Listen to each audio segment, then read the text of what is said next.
My name is Rowan Ellis. I'm 36 years old. The night my parents posted the photos, I was sitting on my couch in my tiny city apartment, eating leftover pad thai out of the takeout container, half listening to some crime show hum in the background. My phone buzzed with a notification from Instagram. My mom had tagged me, at least that's what I assumed, because she tagged everyone and everything. I unlocked my phone and there it was, a perfectly curated carousel of 10 photos at the new lakeside vacation home. Image 1. My dad and my brother, Max, standing shoulder to shoulder behind a brand new stainless steel grill on the deck, both of them laughing at something just out of frame. The lake behind them gleamed blush orange with sunset. Image 2. My sister, Emily, curled up in a white hammock, her two kids piled on top of her like puppies, all three of them grinning into the camera. Image 3. My mom wrapped in a chunky knit blanket on an Adirondack chair, cradling a glass of red wine. The caption, "So blessed," scribbled in cursive over the sky. There was one of Max carefully hanging string lights, another of my dad steering the little aluminum rowboat with my niece holding onto the sides, a close-up of a cheese board, firelight, the dog in a ridiculous life vest, paws splayed awkwardly on the dock. In every single photo, everyone looked like a postcard version of themselves, relaxed, happy, lit from behind by golden hour. The caption read, "Nothing like creating memories with the ones who matter." I scrolled back up, looking for myself. Maybe I'd missed a shot. Maybe I'd turned my head at the wrong moment. Maybe my mother had posted in batches. But I wasn't there. Not in the hammock. Not by the grill. Not in the reflection on the sliding glass door. Not even in the background, blurry and half off frame. No candid of me setting a table or unpacking a box, even though I'd spent 3 months arguing with the contractor about that exact deck they were now posing on. And yet none of that was what made my throat tighten. It was that caption. The way the words "ones who matter" sat under all those smiling faces like a carved stone. 40%. That's how much of that house I paid for. My parents had put up 30. Max and Emily had each chipped in 15. I'd wired my share first. I was the one who'd found the listing at midnight, bleary-eyed and burnt out, scrolling through online maps to escape my own life. I was the one who'd texted the family chat. "Hey, look at this place. It's only a 3-hour drive. It could be something." They'd all gone wild in the chat. My mom sent 20 exclamation points. My dad immediately started planning barbecues in his head. Max said, "Imagine game days here." Emily posted a Pinterest board within the hour. I called the realtor. I scheduled the virtual tour. I walked the property myself, on my own dime, when the inspector said he could only do an in-person report. The septic tank turned out to be a mess. The mold in the guest bathroom would have cost twice as much to remediate if I hadn't negotiated it into the sale agreement. The sellers got flaky twice. I talked them off the ledge with a calm voice and a firm deadline, then fronted my portion early when the lender needed proof we were serious. My parents signed what I sent them. Max and Emily wired their shares after the closing was secure and the deed recorded. It was like inviting people to a dinner party, cooking every dish, setting every place, and then watching them show up late and argue over who's going to blow out the candles. I didn't say anything when my Aunt Paula mentioned at Easter that Emily had told her, "Mom and Dad bought us kids a vacation house." I pressed my lips together, smiled, and changed the subject. I reminded myself I hadn't done it for recognition. I told myself the point was to have a place where we could all gather, where my parents could grow old watching their grandkids jump off a dock instead of scrolling their phones in a condo. I told myself that until that caption. Nothing like creating memories with the ones who matter. A part of me wanted to text immediately, to type something cutting like, "Looks fun. Love what you've done with the 40% of my bank account." Instead, I locked my phone and set it face down on the coffee table. The crime show on TV blurred into static. I could feel my heartbeat in my throat. I thought about all the small ways I'd been invisible lately, how my mother always bragged about Max's promotion, Emily's PTA presidency, but introduced me at gatherings as our oldest. She's very busy with work. How my brother once joked, "We'd all be lost without Nat the spreadsheet queen," then elbowed me like I should be flattered. How I'd been CC'd on every stressful email about the house, but mysteriously left off the fun invites. Later that week, my aunt posted a photo from the same weekend. A group shot this time. My parents, my siblings, the grandkids, the dog. A slice of cake with "Lake House" written in blue icing. The caption read, "So proud of my brother and sister-in-law for finally realizing their dream." My contribution was nowhere. Again. I decided then that I wasn't going to say anything. Not yet. Not in anger. I wanted to see what they'd do when I stopped making everything easy. 2 weeks passed. Then I got the text from my dad. Hey kiddo, we're heading back up this weekend. Can you help with the furnishing stuff? IKEA run maybe, and we want to check out a couple higher end places too. Your eye is better than ours with that stuff. I stared at it for a long time. My mind offered me two scripts. The one I'd always used. Sure, what time? I'll bring the SUV. And the one that had been building in the back of my throat since that caption. You made your home. Furnish it with them. I thought about the nights I'd spent sketching kitchen layouts on scrap paper. The Saturdays I'd lost waiting for contractors who showed up late. The hours I'd spent on hold with the county about property taxes. I thought about that caption again, the stark finality of, with the ones who matter. I typed slowly. You made your home. Furnish it with them. My thumb hovered over the send button. Old reflexes screamed at me to add a smiley face, a LOL, some softening cushion to let them wriggle out of what they'd done. For once, I didn't give them an exit. I hit send. The 3 dots appeared under my message almost immediately, then vanished. Nothing. By evening, the storm began. A text from my mom in the family group chat. It's really hurtful when people turn their backs on family for no reason. Max responded with a single and nothing else. Emily sent, wow, manipulative much? This is about furniture? Seriously? My dad wrote me privately. We included you. Very disappointing to see you act like this after everything. Included me. I didn't respond. I scrolled back up to that caption again. Nothing like creating memories with the ones who matter. On the TV, the crime show's detective was interrogating a suspect who kept saying, I didn't do anything. You're overreacting. I turned the volume down and took screenshots of the text instead. It's funny, the clarity that comes the moment you stop explaining yourself. People don't become worse. They just stop bothering to hide what was always there. They thought my silence meant I'd come around. They had no idea it was the first move in a game I wasn't playing anymore. When I didn't respond to the flurry of texts, the family group chat went dead, like someone hit a light switch.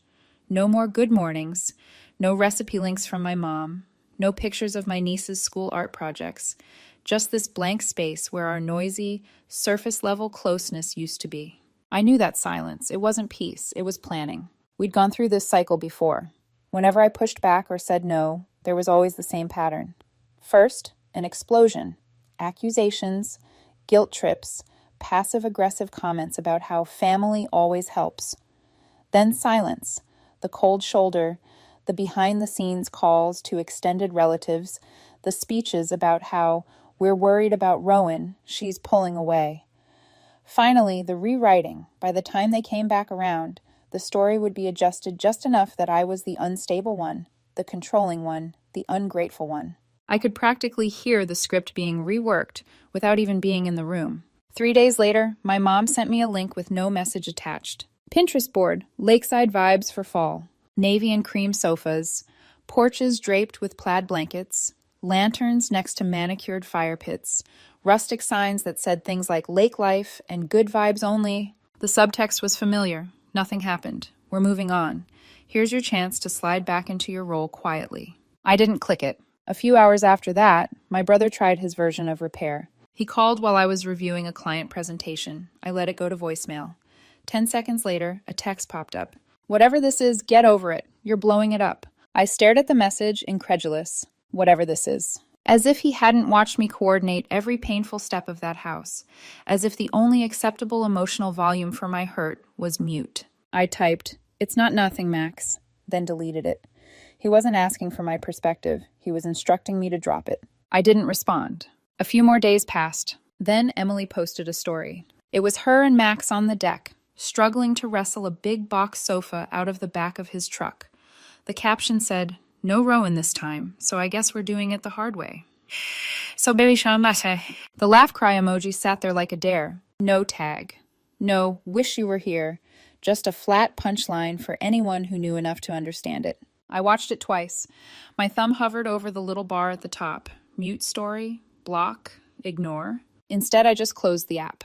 If they wanted to make an Olympic sport out of furnishing the house without me, they were welcome to it. And they did. From a distance, I watched the mistakes unfold in their perfectly curated posts. The gorgeous outdoor love seat they bought that was clearly meant for an indoor sunroom fabric already looking damp and sad in the background of one of my mom's coffee shots. The wall-mounted TV they hung so low that in every photo it looked like a giant rectangular altar. The fake plants crowding every corner because, as Emily joked in one caption, no one wants to drive up just to water things, lol. It would have been funny if it weren't such a perfect metaphor. Then the actual problem started. A backed-up toilet in the guest bathroom. I recognized the grimace on my dad's face in a photo Emily posted with the caption, "When you realize kids and plumbing don't mix." A week later, my cousin Jonah texted me out of nowhere. "Hey, saw your dad at Lisa's birthday thing. He looked stressed. Plumbing issues at the cabin? He said something about everyone being slammed and mumbled your name. You okay?" I replied, "I'm fine, just taking a step back." He sent back a thumbs up. Then, for what it's worth, he made it sound like you were overreacting about money. But when I asked, he clammed up. Figured there's more to it. More than he'd hear anyway. 2 nights after that, the leak started. Not in the pipes, in their stories. My sister posted a photo of towels shoved under the laundry room door with the caption, "Home ownership is so fun." A week later, there was a blurry shot of a typed note taped to the front door. I screenshotted and zoomed in. It was from their neighbor. "Please do not park blocking my driveway. If this continues, I will contact the county." The rug in the corner of the photo had dark water stains creeping up its edge. They were out of their depth, literally, in the case of the plumbing. Still, I didn't get a call. Instead, my cousin Heather called. She's the kind of person who avoids drama like it's contagious. So hearing her voice in the middle of this mess was unexpected. "I'm only asking because I care," she said. "But is everything okay with you and your parents?" I let out a humorless laugh. "Define okay." She hesitated. "I was at Uncle David's last weekend," she said. "He was talking to someone about the house. I overheard your name. He said you'd been distant, that you have control issues and are making a big deal out of a couple $1,000s. A couple thousand. I closed my eyes. "I paid 40%, I said. "That's over 200,000. I found it. I saved it 3 times when it almost fell through. They wired their money after I'd done all the work. Now they act like I'm the greedy one." Heather whispered, "I knew there was more to it." "Thanks for telling me," I said. "Of course," she replied. "I just felt icky not saying anything." After we hung up, I opened the shared Google Drive we'd used during the entire purchase process. It was a digital graveyard of my labor. Contractor bids, inspection reports, bank transfer confirmations, spreadsheets mapping out who owed what and when. One by one, I deleted everything I'd uploaded. Kitchen layout files. Gone. Flooring comparisons. Gone. Copies of emails where I'd negotiated repair credits. Gone. The only thing I didn't touch was a single PDF, the ownership agreement formally stating the percentages, 40 for me, 30 for my parents, 15 each for Max and Emily. All pages initialed. My name printed clearly at the top. I didn't send a warning. I didn't announce what I'd done. I just quietly removed their safety net. 2 days later, my phone rang. Emily. She didn't bother with hello. "We're short," she said. "Between the plumbing, the leak, and the property tax estimate, we're tapped. Max took a loan for the grill and the new sofa. We thought we had more time before taxes hit. Can you help just until spring?" I took a breath. "No," I said. She went silent, as if the word confused her. "Excuse me," she finally spat. "No," I repeated evenly. "I've already paid my share. It's in the agreement. Your choice now is to handle your 30 and 15% or sell." "You're punishing us," she snapped. "You're punishing Mom and Dad." "I'm honoring the agreement," I said. "You're the one who thought you could have the house, the aesthetics, the social media clout, and none of the responsibility that comes with it." She hung up. An hour later, my mom left a voicemail. Tears in her voice. "We don't understand where this is coming from, honey. Money comes and goes. Family is forever. You're choosing money over love. We never raised you like that." My brother posted something vague on Facebook. Funny how people hide behind the word boundaries to excuse being selfish. My dad sent a link to a think piece about siblings letting pride ruin relationships. I sat on my couch, phone lighting up with other people's versions of me, and realized something simple. They weren't actually ashamed of what they'd done. They were annoyed the ATM had started charging fees. They didn't miss me.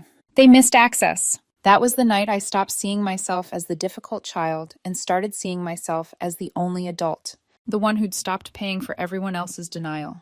After I told Emily no, the family dynamic shifted in a way I hadn't seen since childhood. Quiet on the outside, frantic underneath, like a house where someone had turned off all the lights but the floorboards still creaked. My parents didn't call again. My sister didn't text back. My brother didn't send another emoji. They all fell silent in rehearsed unison, as if waiting for me to panic at the absence and crawl back into position. But nothing happened. For the first time in my life, I didn't chase the silence. I let it sit, let it spread across the group chat like frost. That's when the problems at the house started piling up faster than they could explain away on social media. The plumbing they fixed by watching YouTube videos failed again, this time harder. Mold crept up the laundry room drywall like ink spreading through paper. The neighbors complained 3 times. Once about noise, once about parking, once about unsecured trash attracting wildlife. And then nature delivered the blow none of them were prepared for. Winter, early, severe, unforgiving. A storm hit the lake region with a force no forecast had mentioned. Power lines iced over. The whole area went dark. The pipes froze, then burst. The guest bathroom, the laundry closet, and part of the hallway were soaked. Water seeped into the subfloor, warping the boards they'd installed crookedly to begin with. Insurance covered some of it. Not the furnace, not the rotting baseboards, not the emergency call-out fees, and not the critical piece they'd failed to do, winterizing the pipes before the storm. I learned about all of this not from them, of course, but from my cousin Jonah again. He sent a simple text. Hey, your family okay? Heard the lake house got hit pretty bad. I stared at the message for a long time before replying. I'm sure they'll figure it out. He sent another message. I think they thought you'd show up. Of course they did. In their minds, I was still the dependable one, the fixer, the quiet backbone of a family that never acknowledged its bones. But I was done holding them up. And without me, they finally started collapsing under their own weight. 3 days after the storm, I got an email.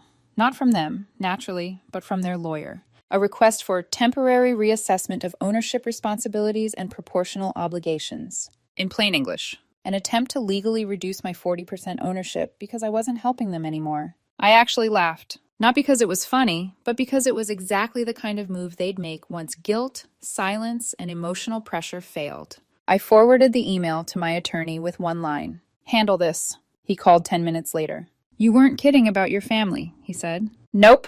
They don't have a case, he said. Their request doesn't even make legal sense. Just make it disappear. Oh, it's disappearing, he said. Already on it. By the next morning, the lawyer had dropped the matter. After reviewing the original agreement, he said. Translation. He realized the document I drafted, the one they'd all signed without reading, was airtight. Because I'd made it airtight, to protect all of us, but mostly to protect myself. The fact that they even tried, that lingered. That wasn't desperation. That wasn't confusion. That was entitlement dressed as paperwork. I didn't confront them, didn't reply, didn't feed the beast. I simply went to the shared Google Drive where all our documents lived and deleted everything I had ever uploaded. Everything except one file. The ownership agreement clearly listing my 40%. Signed, initialed, not up for debate. 2 weeks later, I received a message that became the final nail in the coffin of whatever illusions I had left about them. A stranger on LinkedIn, someone in marketing, someone who knew Emily. She wrote, Hi, this is weird, and I'm sorry to message you here, but I wanted you to know. I overheard your sister talking about you at a party. She said you were unstable, controlling, and intentionally sabotaging the family's future plans. It just didn't match anything she'd said before you all bought the house. I feel uncomfortable staying silent. You seem nothing like she described you. I read the message 3 times, then closed the app, and deleted it off my phone. I wasn't angry. I wasn't shocked. I was done. Completely, utterly done. Then came the refinance attempt. A bank called asking for my signature to finalize a loan using the lake house as collateral. My signature was required, because the house couldn't be refinanced without all co-owners agreeing. I told the loan officer calmly, I didn't apply for a loan. Please block the application. She hesitated. We were told all owners agreed. I did not, I said. Please freeze the process. I had already filed a consent requirement clause with the county months ago. If I hadn't, they would have taken out a loan using my equity. Without telling me, without asking me, without even warning me. When the loan officer apologized and forwarded me the paperwork, the signature lines were blank. They hadn't even tried to forge my name. They simply assumed I'd say yes, because I always had. They still hadn't realized the game had changed. And then winter dropped its hammer harder. The furnace died completely. Repairs? $7,000 minimum, not including labor. not including structural damage from the burst pipes. Their money? Gone. Drained by repairs they didn't plan for and furniture they bought for aesthetics over function. And I knew what was coming. Sure enough, my phone buzzed with a new text from Emily. Are you seriously still refusing to help? This is getting ridiculous. Then Max. You're choosing to let your family struggle. What's wrong with you? Then my mom. Please call us. This isn't you. This isn't how you were raised. Then my dad. Laura, you have the means to fix this. Don't be spiteful. I looked at each message as they came in, and for the first time in my life, I felt nothing. Not guilt, not anger, not sadness. Just clarity. They didn't want me. They wanted what I provided. They didn't love me. They loved my reliability. They didn't miss me. They missed access. People don't mourn a person they abused. They mourn the benefits that person gave them. And without me, they were drowning in their own irresponsibility. That wasn't punishment. That was consequence. That night I called my attorney. What would it take to sell my share? I asked. He paused. You've reached the breaking point then? No, I said. I reached it months ago. I'm just acting on it now. He cleared his throat. It's doable. Tricky, but doable. Are you sure? Yes. Then I'll start the process. As he talked through next steps, my phone buzzed again. Multiple times. My mom, Emily, Max, unknown numbers, likely relatives. I didn't answer. I looked around my quiet apartment, the place none of them had ever cared enough to visit, and realized I wasn't losing anything. I was finally choosing myself. And selling my share of the house they erased me from? That would be the first real boundary of my entire life. Not petty, not vindictive, not revenge. Just self-respect. And that was something they couldn't take from me. Not anymore. Once my attorney began the process of valuing and preparing my share for potential sale, something inside me unclenched, like I had been holding my breath for a year without realizing it. For the first time since the lake house debacle began, I slept through the night with no dreams of bursting pipes, frantic group chats, or my mother's disappointed sighs. But just because I was done with them didn't mean they were done with me. The unraveling began slowly, the way rot spreads under fresh paint, until suddenly it was everywhere. The first domino to fall was my brother Max. He got laid off. I didn't hear it from him, of course. He hadn't spoken to me since he called me selfish in the family chat. No, I heard it from my cousin Jonah, who, at this point, had unintentionally become my personal news correspondent for the Ellis family drama. Jonah texted, Hey, just FYI, your brother got let go yesterday. Whole department restructure. He's telling people he's between opportunities. Thought you should know. I stared at the message, feeling not joy, not schadenfreude, just inevitability. Max had always lived one step above impulse purchase bankruptcy. Throughout his 20s and early 30s, he treated money like a seasonal resource. When he had it, he spent it. When he didn't, he panicked and then made it everyone else's problem. Losing his job meant losing his stability, which meant looking for someone to catch him. But I wasn't his net anymore. 2 weeks later, another update came, this time about Emily's husband. Hospitalized, chest pains, heart issues, doctors monitoring closely, medical bills stacking faster than they could process them. Emily had already been drowning financially between her kids' school tuition, her avocado-priced grocery habits, and the loans she and Max took out to decorate the vacation home for Instagram clout. One major medical issue was enough to topple the tower. Again, I didn't hear from her directly. Instead, I received a Facebook message from one of her friends, someone I barely knew, saying, Please pray for Emily. She's going through a lot right now. Family is everything. Translation, she's struggling. You should feel bad. Better reach out. I didn't. She didn't want a sister. She wanted a wallet, and I wasn't available. Then came the biggest collapse of all, my parents. I found out through a relative, an uncle who liked to drink a little too much at gatherings. He called me after a dinner party, voice low and conspiratorial. You didn't hear it from me, he slurred. But your folks are dipping into their retirement. Why? I asked. For the house, he said. And other things. He didn't elaborate, but he didn't need to. If my parents were touching retirement funds, it meant they were drowning too. The perfect Instagram-ready life they curated was cracking. And the moment their money ran low, their moral high ground disappeared with it. Around this time, I started noticing a shift in how people spoke to me. Soft voices, careful questions, little verbal landmines disguised as concern. How have you been? We know your family is going through a hard time. It must be tough being the one who's separate. Separate, as if I'd wandered away from the family voluntarily, like a rebellious teenager, and not been pushed out by their entitlement. Then came the spiritual twist, the moment that would have been funny if it weren't so perfectly on brand. There was a knock on my door on a freezing Saturday morning. I opened it to find my parents, standing there with a box of pastries from the cafe near my old office, something they hadn't bought for me since college. My mom's eyes were puffy. My dad looked like he hadn't slept in days.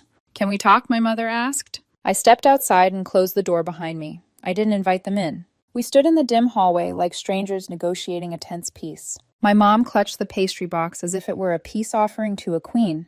"We went to see someone," she said finally. "A therapist?" I asked. She shook her head. "A monk." I blinked. "A monk?" I repeated, wondering if I'd heard her wrong. "Your aunt recommended him," my dad said. "He specializes in alignment, energy, ancestral harmony." Of course he did. "And?" I asked, arms crossed. The two of them exchanged a look before my mother spoke softly. "He said our family is suffering misfortune because we wronged someone who gave freely. He said there is a debt, an emotional debt, that must be cleared before things can improve." I waited. "And," she continued, her voice trembling, "he told us that the person we wronged was you." My father nodded slowly. "He said," my dad added, "that forgiveness must be asked for, truly asked for, not assumed."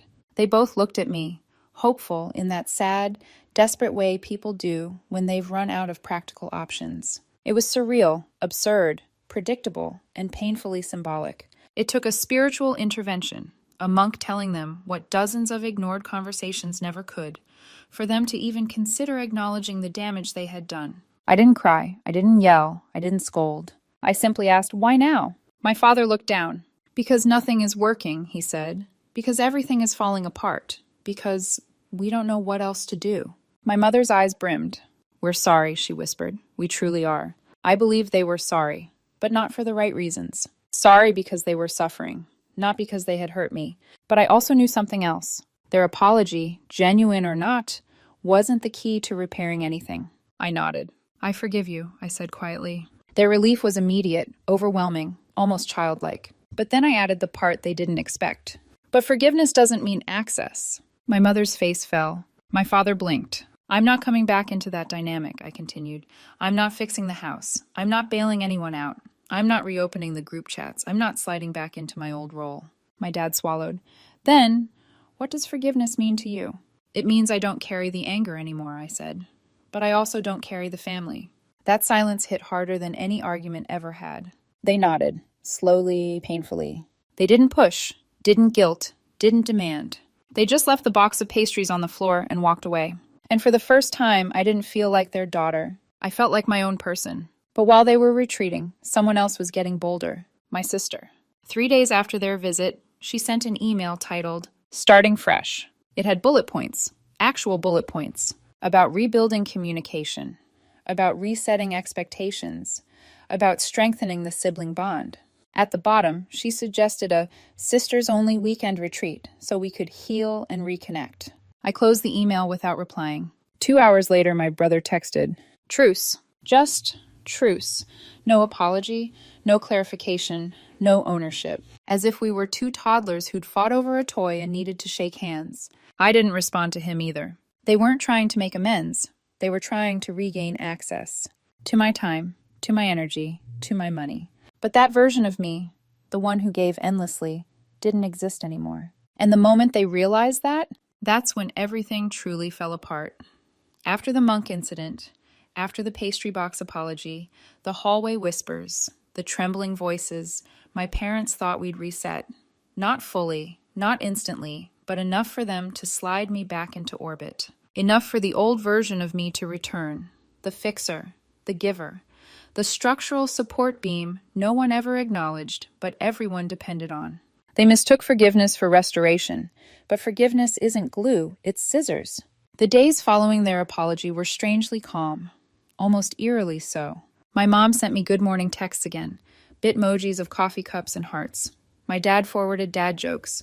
My siblings stayed quiet, the most honest thing any of them had done all year. And I said nothing, because I wasn't theirs anymore, not in the way they wanted. I'd forgiven them, but I wasn't going back. And they hadn't yet realized that the version of me they wanted had died quietly somewhere between that Instagram carousel and the refinance attempt. The final breaking point didn't come from a fight. It came from an envelope. My attorney emailed me. We have 3 interested buyers. Cash offers on the table, all above valuation. My heart didn't race. My stomach didn't drop. I just felt steady. Like this was the first decision in my life I was making entirely for myself, with no guilt tugging at my ribs, no obligation whispering in my ear. My lawyer asked, "Do you want to proceed?" I typed one word. Yes. Once I hit send, a profound silence settled over me. Not the tense quiet from my family's side, but a clean, uncluttered quiet, like a freshly swept room. The paperwork moved quickly. Cash buyers don't play games. Within a week, my 40% of the lake house, the house I found, battled for, fought to save, was no longer mine. The wire transfer cleared. My name came off the deed. I was officially out. Not just emotionally, legally, financially, completely. My family found out in the most poetic way possible, by trying to use something that no longer belonged to me. It was my brother who called. I didn't recognize the number at first. He'd blocked me weeks earlier in a fit of bravado, but the voicemail he left was unmistakably him. He sounded winded, tired, defeated. "So you really sold it, just like that?" There was a pause, a long one. You actually did it. You really got the last word." I didn't return the call. There was nothing left to say, because selling my share wasn't the last word. It was the first time I had ever written my own line. Later that afternoon, my mom left a voicemail too. Her voice wasn't angry, or desperate, or manipulative. It sounded tired, honest, human. "Rowan, I heard about the sale. We didn't think you'd really do it. I guess. We didn't understand how far things had gone." She sniffled. "We thought forgiveness meant we'd get you back, but we didn't realize forgiveness doesn't mean we get to keep you." There was another pause, a softer one. "You gave more than any of us, and we gave you nothing but conditions. We're sorry. We truly are. I just hope you're okay." She hung up. I didn't cry. I didn't shake. I didn't feel vindicated. I just felt a door closing, quietly, firmly, without slamming. A chapter ending without burning the book. After the sale, news traveled fast through the extended family. Apparently, my parents were now trying to sell the lake house entirely, off-market, quietly, because the repairs were too expensive, the upkeep too constant, and the place itself, according to one relative, feels heavy, like something's missing, like something got lost there and never came back. They meant me, the one who found the house, saved it, paid for it, held its beams together, filled it with the intention of family. And maybe that mattered more than they ever admitted. Maybe you can't erase the person who built the foundation, not without cracking the walls. As for me, I didn't take a victory lap, didn't brag, didn't gloat. I took the money from the sale and bought myself something small but entirely mine.